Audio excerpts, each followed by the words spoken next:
Welcome back to Real Estate Real Talk, your local real estate call-in talk show. We want to hear from you. If you got a question on your mind, please give us a ring, 737-7587. Today I've got John Dotson with me, a longtime realtor, longtime music guy in town. We're going to merge the two topics together a little bit. I mentioned earlier that this is a hot topic, and you're probably wondering, why would neighborhood association be anything like that? We talk on this show quite a bit about all the growth and the things that are happening. Well, as the developers, especially from out of state, come into town, they may be looking at your neighborhood and wanting to do something different with it than what you had always thought. You may not want it to change at all. You may want it to change a certain way. If you don't have a neighborhood association, you don't have a voice. Not all neighborhoods have associations, and those that do and who are well organized have really been able to negotiate what they want. Well, one of the most highest profile in a long time, and we talked about on our show here, is the Music Row neighborhood. Recently, Metro stopped temporarily all building or building plans to come through the planning department until Music Row could decide what it wanted. They assumed there was a neighborhood association. There wasn't. And they said, well, first step is that you need to get one. So we're going to use that as an example of how to get one off the ground. John Dotson was instrumental in stepping in to initially help that, and full disclosure, he tapped me to assist him with that, and together we are trying to get something off the ground here. Every mayoral candidate has weighed in on this subject, specifically Music Row, but in general as well. So let's start with what happened at Metro Planning here about, I guess, 2 months ago, and what happened there. On February 12th, there was a proposal put up by a couple of guys that whose base is in the music business, and they've also done a fair amount of development on Music Row. So deep roots in the community, do good work, known quantities. Yeah. Which I think that if this was going to happen, these were probably two good guys to have the pause button hit, because they do care and they show that they have roots in the community, right? They might be honored, but might also disagree. But yes, they are good guys, and they probably were the right ones to hit. They took it very well, I must say. Yes. And basically, what the decision was came down to the Metro National Planning Commission, which are a group of really smart people trying to do the right thing for the right reasons, decided prior to the meeting that there was so much development going on that the pieces didn't all fit together, and we needed to assemble a puzzle that made some sense. So their decision was, we just need to hit the pause button here and step back and get an idea of what the neighborhood wants to look like. What they didn't know at the time was we were already well down the way toward trying to figure that answer out. I'm part of a group called the Music Industry Coalition. Right. It was really born out of the Save Studio A movement. And I got involved because... And for our listeners, Studio A was a historic studio on Music Row that was on the list to be torn down by a developer. And I guess Ben Folds was a tenant there for a long time. He saw what was happening and decided to raise the flag on the issue. And I think even he was surprised at how much traction it got when it's national news, when Paul McCartney comes to your city and says, you got to save those studios. No, absolutely. And what Ben did was he brought attention to what was happening. I think all those things kind of fit together. So when I saw what was going on in the aftermath of the Save Studio A movement is when I raised my hand and said I want to be involved here. My connection here is when I worked at RCA Records, I worked in that building at 30 Music Square West. I knew Owen Bradley and Chet very well, so I felt connected to it. And I was concerned about the direction things were going, because based on the time I've spent in real estate, I realized that the issues really at hand were real estate issues. And as I have said a number of times now, the tsunami is on the beach at Music Row. Different challenges on Music Row than other neighborhoods. Before we go further, because we're getting into some good stuff right here, I want to check on a caller that looks like they have left us. Ronnie, if you want to call back, give us a shout. Yeah.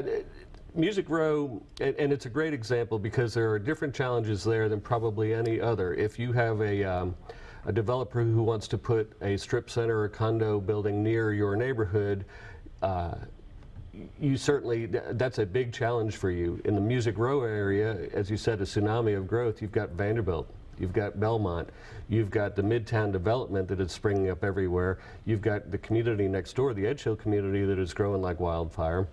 And then you've got two major thoroughfares that are prime for other development. People go down, don't even know what some of these buildings are. So they are facing more challenges than probably any other just due to location. Absolutely. And part of what was going on is that the challenges come from all four directions. That's not common. Generally, it comes from one or two, but it surrounds Music Row. And it has to do with the fortunate geography. And what was important to me about it was the importance of Music Row to the identity of this city. In my opinion, Music Row put the music in Music City. It's why we have 12 million visitors a year come here and enjoy Nashville as they do. I promise you, there are a lot of people in Australia and Europe that know of Nashville because of that. Right. And the reality that we were facing was that it's such highly desired real estate. People were paying an enormous amount of money for it and wanted to build condominiums, one thing another, because a lot of people want to live there. What's really easy to see happen in a situation like that is that whatever is authentic and has substance about an area like this can get washed away really quickly. And I don't think that it's unreasonable to think that in 10 years, all that would be left of Music Row would be a neon sign in the lobby of a condo building. So that's why I raised my hand. And I also realized from doing real estate that the key to a successful outcome with a neighborhood is a neighborhood association. Right. And to be clear, nothing that has been proposed is wrong or that necessarily goes across the bounds of our current zoning or anything else. You go to planning just like anybody else, say what's on your mind, and if it fits in there, it's all set to go. And I think that that's why planning wisely said, yeah, you're probably okay, but there's some other factors at play here which we need to hear. And this is really about having a voice in the community.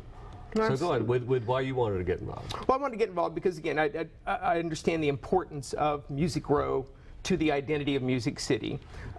Second, understanding how a really effective process can be of such great benefit. There was a way to do that. And third, to begin engaging all of the different resources that were available to us, the people as well as the governmental service. And picking up on what you said a minute ago about how unique Music Row is as a neighborhood, you have commercial tenants, you have residential tenants, you have commercial and residential property owners, and you have an area of town that has international recognition and tourists going up and down it. So there are a lot of things that are happening in the Music Row neighborhood that are just not happening in most neighborhoods. Right, a lot of challenges coming out from different areas. Well, I know when you first got involved in this, I think your first thought was, what have I done? That came really quickly, yes. But I think your second thought was that you needed to engage a lot of different people to help on some of these. And so what was your thought process there?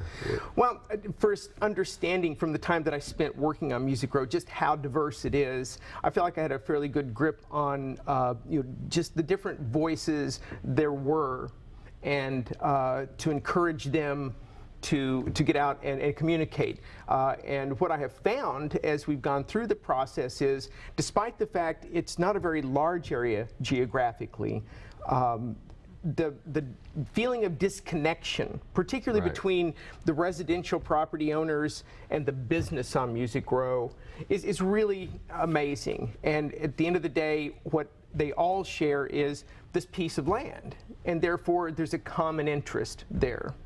Yeah, you've, well, geez, we've got high-rise condo towers on one end of it, and Belmont eking into the other side, and then Vanderbilt has, yeah, there's a little bit of everything going on, far more than my neighborhood, and some of the challenges. Well, a great place that you started and that anybody can start, the mayor's office offers training sessions, I guess, on how to organize your neighborhood and to get it off the ground, because if you were in it, well, our growth is going to affect everybody, about no matter where you live, and the only way that you can have a seat at the table to decide what's going to go on is to get organized and pull some of your neighbors together and find out what the overall thought process is. the mayor is willing to help with this. So tell us about, because you went through this, didn't you? I did. The Office of Neighborhoods has organized, they did organize a series of seminars that are leadership seminars. And I have to say, they were just exceptionally well done. Courtney Wheeler from the mayor's office rocks. She could be mayor someday. And the folks She's from... got a lot of fans. Well, she deserves them. She's earned every one of them.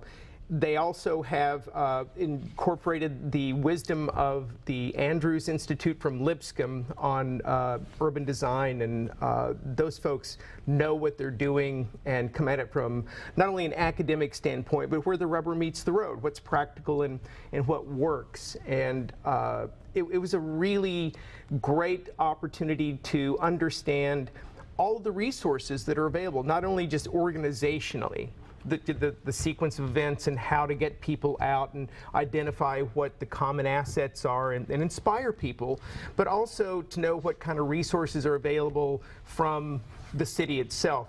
I'll give you an example of one that I didn't even know about. There is a community relations officer in each one of the police precincts. And the whole idea of the community relations officer is to not only help the community understand what the police precinct is there to do, which is protect people, but also to plug the community into all of the resources that are available in Metro. The water department, all the trash pickup, because there's a lot of coordination happening right there. Well, I think that's a good place to pause and take a break, because I want to get back to this in a little bit deeper, because a lot of people don't know the resources that are available to them through this service. So we're going to get back on that and the mayor's office and their training sessions right after this.